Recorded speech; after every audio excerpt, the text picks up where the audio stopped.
누가복음 16장에 보면 거지 나사로와 부자의 이야기가 나옵니다. 거기 거지 나사로가 죽어서 아브라함의 품에 안겼습니다. 그때 나사로가 구걸했던 그 집의 부자도 그날 죽게 되었습니다. 그런데 그 부자는 죽게 되었을 때에 그가 음부에 떨어지게 되죠. 그래서 음부에서 고통을 받습니다. 그 음부에서 고통받고 있던 그 부자가 고통 중에 눈을 들어 아브라함과 나사로를 보며 부탁을 합니다. 나사로의 손가락 끝에 물을 찍어서 자신의 혀를 서늘하게 해달라고 말이죠. 그러나 그 부탁을 들어줄 수 없습니다. 그 고통을 멈출 수도 없고 그에게 갈 수도 없습니다. 그러자 부자가 한 가지를 더 부탁합니다. 그 부자가 부탁하기를 이렇게 말하는데요. 이르되 그러면 아버지여 구하오노니 나사로를 내 아버지 집에 보내소서.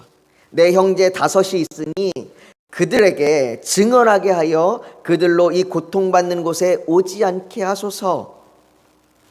자신의 형제들이 자기처럼 고통받지 않도록 그들이 확실히 알 수 있도록 죽은 나사로를 보내달라고 하는 것이죠. 그때 성경은 이렇게 대답합니다. 아브라함이 이르되 그들에게 모세와 선지자들이 있으니 그들에게 들을지니라. 그들에게는 알 수 있는 기회가 있다는 겁니다. 들을 수 있는 기회가 있다는 것이죠. 그러자 그 부자는 이렇게 대답합니다. 그렇지 아니하나이다. 아버지 아브라함이여 만일 죽은 자에게서 그에게 가는 자가 있으면 회개하리이다. 그 말을 듣지 않을 겁니다라는 거죠. 그들은 모릅니다. 죽은 자가 찾아가서 이야기할 정도로 큰 충격이 아니면 그들은 듣지 않을 겁니다. 그들에게는 충격요법이 필요합니다. 놀라서 정말로 충격을 받아서 이렇구나라고 하는 걸 깨닫기 전까지는 안 될 겁니다. 그들이 자신들이 이 고통에 올 것이라고 전혀 생각하지 않고 있기 때문에 그들에게 죽은 사람이 가는 정도의 충격이 필요합니다. 그런데 마지막에 말하기를 아브라함이 이렇게 이야기합니다. 이르되 모세와 선지자에게 듣지 않는다면 비록 죽은 자가 살아난 자가 있을지라도 권함을 받지 아니하리라 하였다 하니라.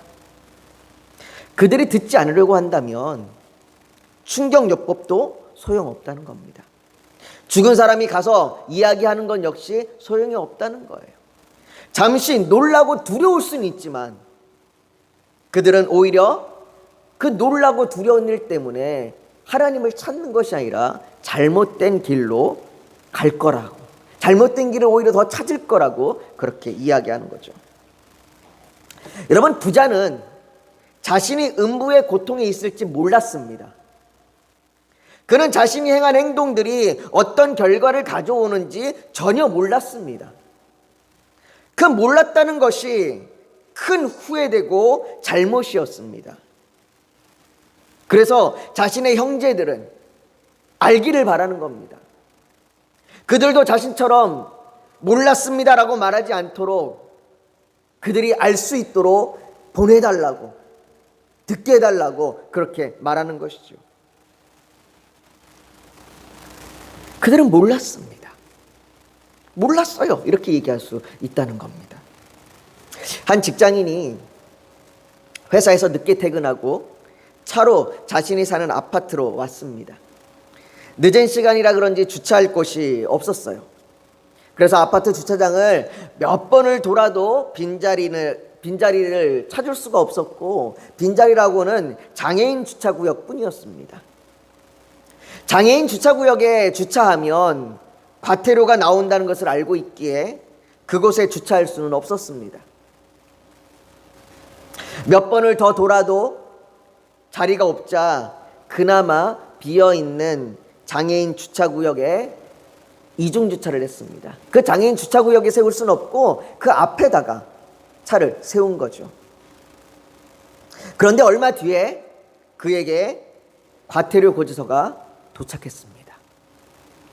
그 사람은 몰랐던 겁니다. 장애인 주차구역에 차를 세워두는 것만 과태료를 내는 것이 아니라 장애인 주차구역을 막고 있어도, 그 장애인 주차구역 앞에다 세워놔도 과태료가 나온다는 것을 그 사람은 몰랐던 겁니다. 그러나 그 사람이 몰랐다고 하소연을 할 수 없습니다. 시청에 찾아가서 내가 몰랐으니, 내가 그거는 참 몰랐어요, 나는 그 안에 세워야만 되는 줄 알았어요, 몰랐습니다, 그랬다고 내 자신이 과태료를 안 낼 수는 없습니다. 내가 몰랐다고 해서 그것이 잘못이 안 되는 것이 아닙니다. 몰랐다고 해도 그건 잘못입니다. 몰라서 그랬으니 괜찮아 라고 말할 수 없는 것이죠. 우리가 읽은 오늘 본문에서도 베드로는 말합니다. 형제들아, 너희가 알지 못하여서 그리하였으며 너희 관리들도 그러한 줄 아노라. 그들이 알지 못하였다고, 몰라서 그랬다고 말하는 것이 도대체 뭡니까? 그들은 뭘 몰랐던 걸까요? 우리가 지금 살펴보고 있는 이 본문은 3장 11절부터 이어지는 베드로가 솔로몬의 행각에서 한 설교입니다. 이 설교는 성전 미문에 앉아있던 안진뱅이가, 다시 말해 평생을 한 번도 걸어본 적이 없는 그 사람이 베드로와 요한을 만나서 은과 금은 내게 없거니와 내게 있는 이것을 내게 주노니 나사렛 예수 그리스도 이름으로 일어나 걸으라, 이 말과 함께 일어나 걷게 된 사건에 놀란 사람들이 모여서 그 솔로몬 행각에서 베드로에게 설교를 듣고 있는 겁니다. 그 놀란 사람들에게 전하는 설교가 오늘 본문에서도 계속해서 이어지고 있는 겁니다. 사람들은 놀랐습니다. 평생 일어나 본 적이 없는 사람이 걷고 뛰는 것을 보며 어떻게 이런 일이 일어날 수 있는가? 이런 일을 행한 사람, 이런 일을 행한 자가 누구인가? 과연 그 사람들이 누군가? 하나님의 선지자인가? 저 서 있는 저 두 사람은 도대체 누구인가? 그렇게 궁금했습니다. 그렇게 궁금해하고 놀라있는 그들에게 베드로는 말합니다. 이스라엘 사람들아, 이 일을 왜 놀랍게 여기느냐? 우리 개인의 권능과 경건으로 이 사람을 걷게 한 것처럼 왜 우리를 주목하느냐?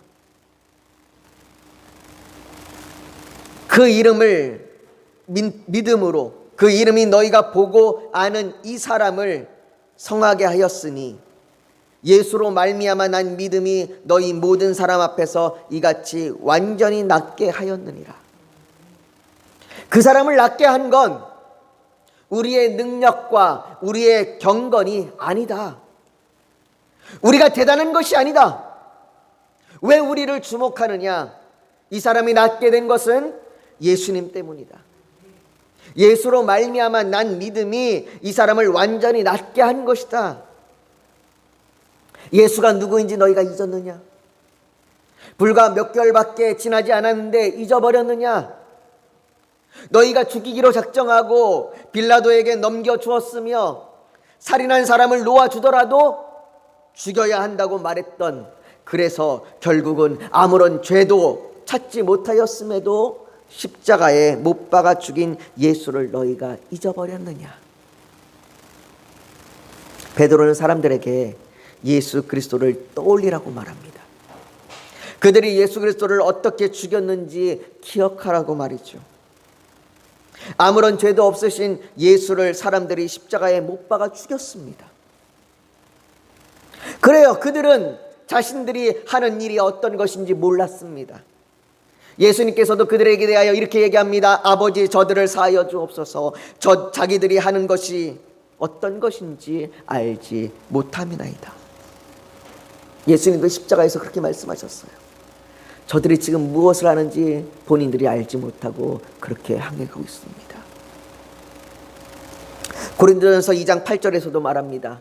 만일 알았더라면 영광의 주를 십자가에 못 박지 아니하였으리라.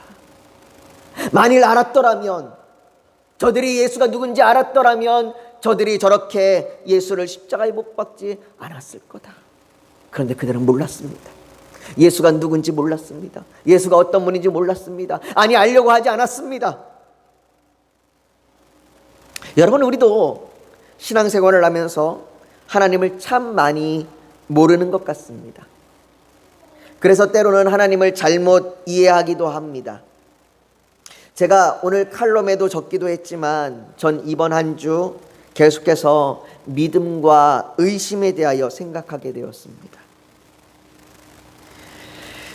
이 맘에 의심 없이 살아갈 때에 우리 소원 주 안에서 이루리, 이 찬송가 가사처럼 신앙생활을 하면서 의심 없이 살아간다는 것은 은혜입니다. 그러나 많은 분들이 신앙생활하면서 기도를 해도 하나님이 멀리 있는 것 같고, 성경을 보지만 무미건조합니다. 눈으로 볼 수 없는 하나님을 어떻게 믿어야 하는지, 하나님이 계시다면 왜 고통이 생기는지, 믿음이 있다고 말하지만 왜 유혹에서 벗어날 수 없는지, 죄사함을 받았는데 왜 여전히 죄의식을 느껴야 하는가, 이런 의심과 갈등을 합니다. 나는 신앙생활을 열심히 하는 것 같은데, 나는 신앙생활을 여전히 하고 있는데 하나님이 내게서 멀리 있는 것만 같습니다. 그래서 정말로 하나님이 계시는지 의심이 되기도 합니다.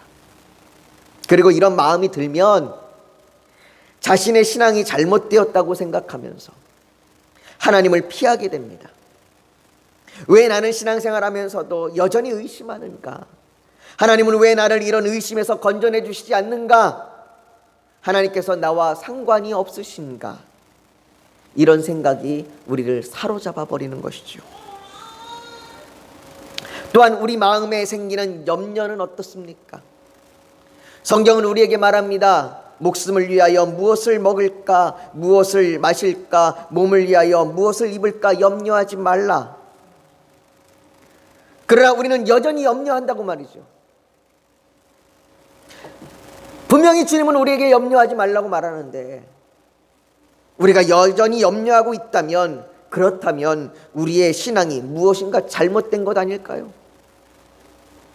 하나님께서는 염려하지 말라고 말씀하시는데 우리는 끊임없이 염려한단 말이죠. 어쩌면 지금도 오늘 점심은 잘 준비되었나? 오늘 저녁은 무엇을 먹을까? 이렇게 염려하고 생각할지 모르겠습니다. 여러분, 우리는 계속해서 자주 의심하고 갈등하고 염려합니다. 그리고 이것이 우리에게 실패감과 죄책감을 안겨주며 하나님을 원망하기도 하고 하나님을 멀리하기도 합니다. 우리는 하나님을 잘 모릅니다. 모르기 때문에 의심하고 갈등하고 염려한다고 말하는 것이 아닙니다. 우리가 의심하고 갈등하고 염려할 때 하나님께서 우리를 아신다는 것조차 우리가 모르기에 그 하나님을 떠나는 죄를 범한다는 겁니다. 필립 얀시가 쓴 내가 그리스도인이 되었을 때 아무도 말해주지 않았던 것들이라는 책이 있습니다. 그 책의 소제목들만 읽어봐도 참 위로가 되는데요. 필립 얀시는 그 소제목들을 통해서 하나님이 어떤 분이신가를 말해줍니다. 제가 몇 가지만 한번 읽어볼게요. 그 소제목들은 큰 물음과 답으로 되어 있는데요. 이렇게 얘기합니다. 하나님이 실제하는지 의심스럽다. 그러나 성경 속의 위대한 믿음의 인물들도 그러했다. 또 다른 제목은 이렇습니다. 그리스도인이 될 때 특별한 감정의 변화가 없다. 그러나 당신과 하나님과의 관계는 감정으로 느끼는 것보다 훨씬 깊다. 아무리 기도해도 응답받지 못하는 경우가 있다. 그러나 응답받는 기도가 더 많음으로 마음을 지키라. 교회의 위선자들을 참을 수 없다. 그러나 하나님이 얼마나 은혜로우신지 이해하게 될 것이다. 의심이 항상 사라지는 것은 아니다. 그러나 의심이 당신을 보다 강하게 만들 수 있다. 사랑하는 성도 여러분, 우리가 하나님을 잘 몰라서 때로는 하나님을 원망하기도 하고 신앙을 떠나기도 합니다. 유대인들도 예수 그리스도가 어떤 분인지 알지 못해서 자신들이 무엇을 하는지조차 모르고 예수 그리스도를 십자가에 달려 죽이는 죄를 범하였습니다. 그러나 하나님께서는 그 가운데서도 신실하게 은혜를 베푸십니다. 그들이 모르고 죄를 범하면도, 그들이 모르고 예수를 십자가에 못 박음에도 불구하고 하나님께서는 신실하게 자신의 은혜를 베풀어 가십니다. 오늘 본문 18절은 말합니다. 그러나 하나님이 모든 선지자의 입을 통하여 자기의 그리스도께서 고난받으실 일을 미리 알게 하신 것을 이와 같이 이루셨느니라. 유대인들은 자신들의 뜻대로 자신들의 악함을 따라 예수 그리스도를 십자가에 달려 죽게 하는 죄를 범하였지만, 하나님께서는 선지자들을 통하여 미리 말씀하셨던 그리스도의 고난으로 십자가의 죽음을 사용하셨습니다. 그리고 죽으신 예수 그리스도를 3일 만에 다시 살리셔서 그를 영화롭게 하셨고 모든 죄인의 구원자가 되게 하셨습니다. 그렇기에 베드로는 자신이 무엇을 하는지조차 알지 못함으로 범한 그 유대인들에게 몰라서 그랬다고? 너희가 몰랐다고? 그렇게 핑계할 것이 아니라 그러므로 너희가 회개하고 돌이키라 라고 말합니다. 사랑하는 성도 여러분, 지금 우리에게도 마찬가지입니다. 우리가 하나님을 알지 못해서 내 뜻대로 행하기도 하고 나의 교만과 자랑이 앞서기도 합니다. 때로는 하나님의 말씀을 잘못 이해해서 하나님을 완고하고 괴팍한 고집쟁이처럼 이해하기도 합니다. 그래서 하나님을 원망하며 하나님을 떠나기도 합니다. 그러나 이제 돌아와야 합니다. 돌아와 내가 하나님을 알지 못하였다고, 하나님을 내가 알지 못해서 그렇게 원망하고 하나님을 떠났다고 고백하며 회개하고 돌이켜야 합니다. 그리하면, 우리가 회개하고 돌이키면, 하나님 내가 알지 못해서 그랬어요. 하나님 내가 몰라서 그랬어요. 하나님 내가 하나님을 잘 몰랐어요. 그래서 내 뜻대로, 내 교만대로, 내 고집대로 하나님을 원망하기도 하고 하나님을 조롱하기도 하고 하나님을 핍박하기도 했어요. 그렇게 회개하고 돌아오면 성경은 우리에게 세 가지의 은혜의 복을 주신다고 말씀합니다. 먼저 우리 한번 19절과 20절 말씀을 한번 볼까요? 우리 한번 말씀을 같이 한번 읽어보면 좋겠습니다. 우리 같이 말씀을 읽습니다. 시작. 그러므로 너희가 회개하고 돌이켜 너희 죄 없이함을 받으라. 이같이 하면 새롭게 되는 날이 주 앞으로부터 이를 것이요 또 주께서 너희를 위하여 예정하신 그리스도 곧 예수를 보내시리니. 아멘. 여기에 세 가지 은혜의 복을 이야기하는데요, 우리가 회개하고 돌이키면 주시는 세 가지의 은혜의 복이, 첫째로는 회개하는 사람에게 주시는 복은 죄 없이함을 받는다라는 겁니다. 전영록이라고 하는 가수가 부른 노래 중에 사랑은 연필로 쓰세요라는 곡이 있습니다. 아마 여기 있는 분들은 전영록이라는 가수를 대부분 아실 테고 우리 김윤아 성도님만 모르지 않을까 생각이 되는데요. 이 전영록이라고 하는 가수가 쓴 사랑은 연필로 쓰세요라는 곡의 가사에 보면 이렇게 얘기합니다. 사랑을 쓰려거든 연필로 쓰세요. 사랑을 쓰다가 틀리면 지우개로 깨끗이 지워야 하니까 라고 그렇게 노래합니다. 연필로 편지를 쓸 때에 펜으로 편지를 쓰면 지울 수가 없으니까 사랑을 표현할 때 연필로 쓰고 혹이라도 틀리면 다시 쓸 수 있도록 그렇게 노래하는 거죠. 그런데 하나님께서는 우리를 향하여 사랑을 쓸 때는 지워지지 않도록 돌에 새기고 계시는 것 같습니다. 우리의 마음에 단단한 돌에 그 사랑을 새기십니다. 그러나 우리의 죄는 하나님께서 연필로 쓰시는 것 같습니다.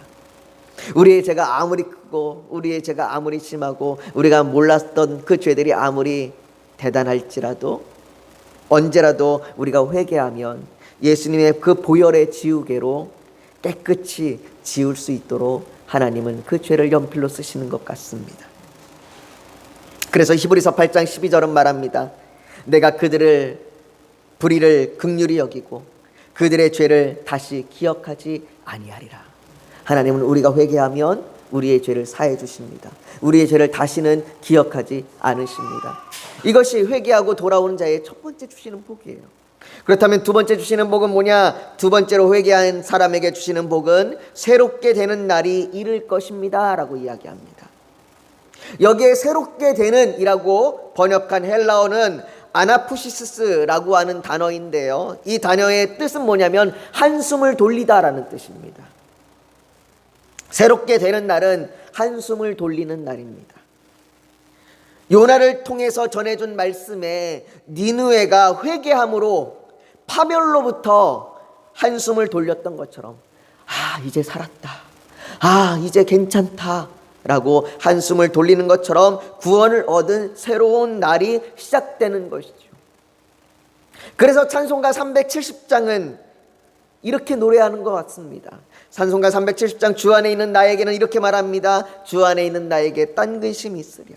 십자가 밑에 나아가 내 짐을 풀었네. 그 두려움이 변하여 내 기도 되었고 전날의 한숨 변하여 내 노래 되었네.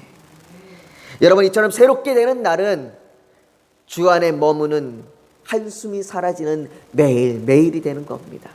회개하고 돌이키는 자에게 전날의 한숨이 변하여 내 기쁨이 되는 것처럼 내 매일이 새로워지겠다고 주님은 그렇게 우리에게 약속하십니다. 세 번째로 회개한 사람에게 주시는 복은 주께서 너희를 위하여 예정하신 그리스도 곧 예수를 보내시리니 라고 말합니다. 바로 예수 그리스도의 다시 오심에 대한 약속이죠. 예수 그리스도의 다시 오심은 모든 만물을 회복시키실 겁니다.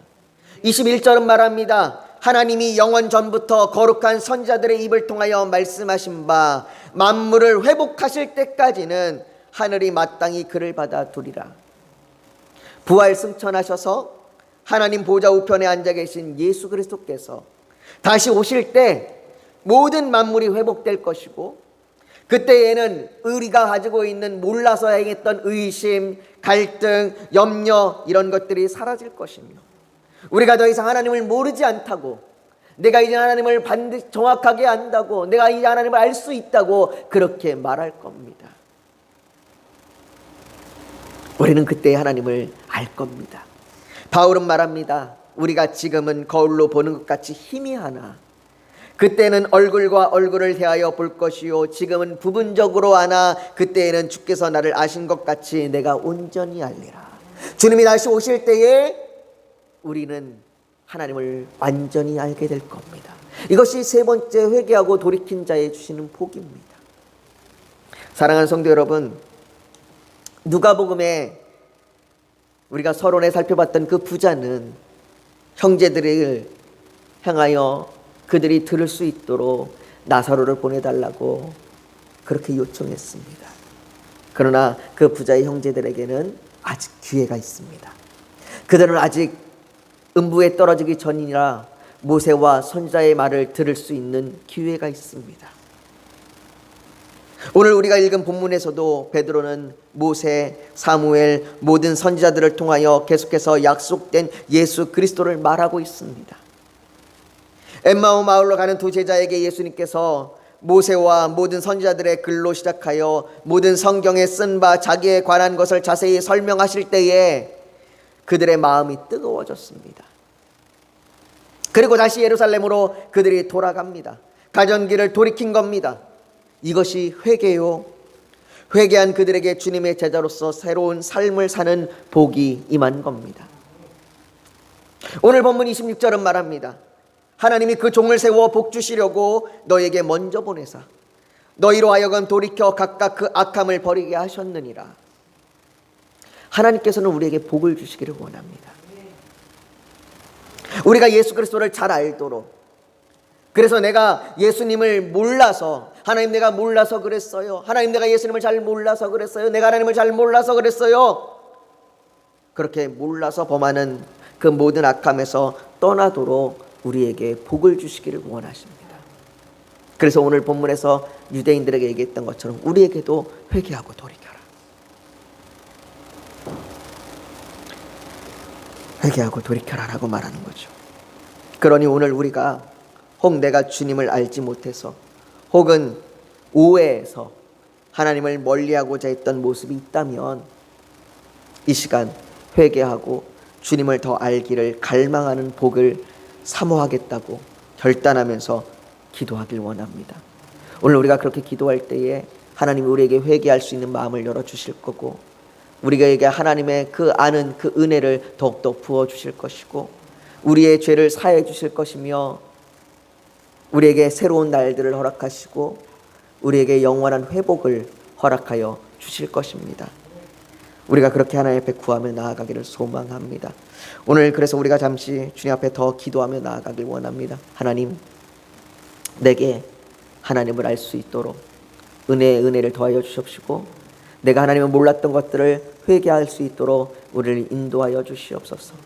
하나님, 우리에게 하나님 앞에 회개하며 나아갈 때 우리에게 하나님의 복을 주실 줄 믿으니 내가 오늘 그렇게 그 복을 사모하며 나아가겠습니다. 그렇게 결단합니다. 우리 이 시간 그렇게 주님 앞에 기도하며 나아가기를 소망합니다. 여러분, 잠시 고개 숙여도 묵상하기를 원합니다. 때로는 우리가 몰라서 하나님을 오해하기도 하고, 때로는 우리가 몰라서 하나님을 떠나기도 합니다. 그래요, 몰라서 그랬을 수 있습니다. 그러나 몰라서 그랬다고 해서 내가 하나님을 모르는 것이, 내가 하나님을 알지 못하는 것이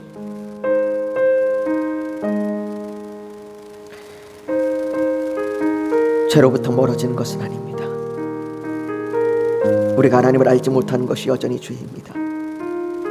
그러나 하나님께서 우리에게 말씀하십니다. 회개하고 돌아와라. 너희가 몰랐던 것을 회개하고 돌아와라. 너희가 몰라서 그렇게 원망하고 조롱하고 의심했던 것들을 이제 회개하고 돌아와라. 그러면 너희에게 죄사함과 새롭게 되는 것과 하나님을 알게 되는, 회복되는 그 복을 주시겠다고 하나님 우리에게 말씀하십니다. 이 시간 하나님, 내가 회개하고 돌아가 그 복을 받기를 사모합니다. 내가 그래서 주님 앞에 기도합니다. 결단합니다. 이렇게 고백하는 그 헌신의 결단이 있다면 가슴에 손을 얹어 하나님 앞에 표현하길 원합니다. 또 오늘 예배를 드리러 나오면서 기도의 제목, 소원이 있어서 주님께 맡기기를 원하신다면 손을 포개에 얹기를 원합니다. 육신이 연약하면 연약한 곳에 믿음으로 손을 얹기를 원합니다. 오늘 하나님께서 성령으로 우리 사이를 운행하시며 우리를 만지시고 치료하여 주실 줄 믿습니다. 거룩하신 아버지 하나님, 이 시간 주님 앞에 기도합니다. 아버지 하나님, 우리가 몰라서 우리의 뜻대로 행하기도 하고 하나님으로부터 멀어지기도 합니다. 우리가 몰라서 하나님을 의심하기도 하고, 아니 의심했을 때 하나님이 우리를 버린 것처럼 그렇게 여기기도 합니다. 아버지 하나님, 그러나 하나님은 우리와 가까이 계시는 분이십니다. 심지어 우리가 의심하고 염려하고 우리가 절망하고 좌절할 때조차 하나님은 우리와 함께 하시고 우리에게 은혜를 베푸시는 분이십니다. 아버지 하나님, 그 하나님을 우리가 이 시간 구합니다. 아버지 하나님, 내가 하나님을 몰랐던 것, 아버지 하나님, 내가 몰라서 그랬어요. 아버지 하나님, 고백하며 회개하며 나아갑니다. 아버지 하나님, 우리가 몰랐던 것 용서하여 주시옵소서. 아버지 하나님, 우리를 용서하여 주시옵시고 우리가 이 시간 주님 앞에 죄사함을 얻게 하여 주시옵시고 새롭게 되게 하여 주시옵시고 우리를 회복되게 하여 주셔서 그 하나님을 알게 하여 주시옵소서. 아버지 하나님, 그 복을 사모하며 기도합니다. 아버지 하나님, 우리의 결단 가운데 아버지 함께 하여 주시옵소서. 그렇게 결단하며 손을 가슴에 얹었습니다. 아버지 하나님, 이 결단이 하나님 앞에 올라가게 하여 주시옵소서. 아버지, 또한 아버지, 우리의 기도 제목, 소원이 있어서 하나님 간절히 구하며 응답되기를 바라며 믿으며 가슴에 손을 얹었습니다. 아버지 하나님, 응답하여 주시옵소서. 하나님, 이루어 주시옵소서. 육신이 연약하여 연약한 곳에 손을 얹었습니다. 머리부터 발끝까지 그 얹은 그 손 부위마다 하나님 치료하여 주시옵시고 회복시켜 주시옵소서. 고쳐 주시옵소서. 아버지 하나님, 그 은혜가 이 시간 이곳 가운데 임할 줄 믿으며 예수님의 이름으로 기도하옵나이다. 아멘.